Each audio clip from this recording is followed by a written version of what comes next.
আর চাকরি বাতিল মামলা শুনানি এসএসসির প্রায় 26,000 চাকরি বাতিল। আজ সুপ্রিম কোর্টে চাকরি বাতিল মামলার শুনানি। চাকরিহারাদের স্কুলে ফেরানোর রক্ষা কবচ শীর্ষ আদালতের। সিবিআই এর তদন্তের অগ্রগতির উপর নির্ভর করছে এই মামলা। ওএমআর হার্ড ডিস্ক নিয়ে সুনির্দিষ্ট তথ্য দিতে পারবে কি সিবিআই? কোন বিষয়ের উপর বিবেচনা করা হবে আগেই জানায় আদালত। আর আজ মামলার দিকেই তাকিয়ে রয়েছেন চাকরিহারাদের পাশাপাশি বঞ্চিত প্রার্থীরাও।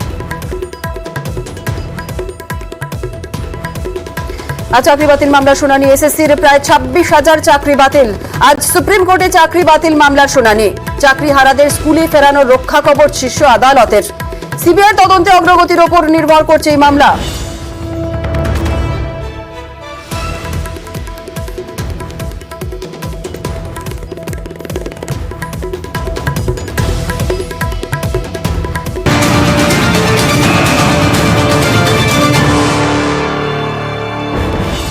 আর আগামীকাল উচ্চ প্রাথমিকের প্যানেল প্রকাশ। গতকালই 2016 সালের মেধা তালিকা প্রকাশের বিজ্ঞপ্তি এসএসসির। 28 আগস্ট এসএসসি কে নির্দেশ হাইকোর্টের ডিভিশন বেঞ্চের। 14,000-এর বেশি শূন্য পদে নিয়োগের মেধা তালিকা প্রকাশের নির্দেশ। গতকালই চাকরির দাবিতে পথে উচ্চ প্রাথমিকের চাকরি প্রার্থীরা।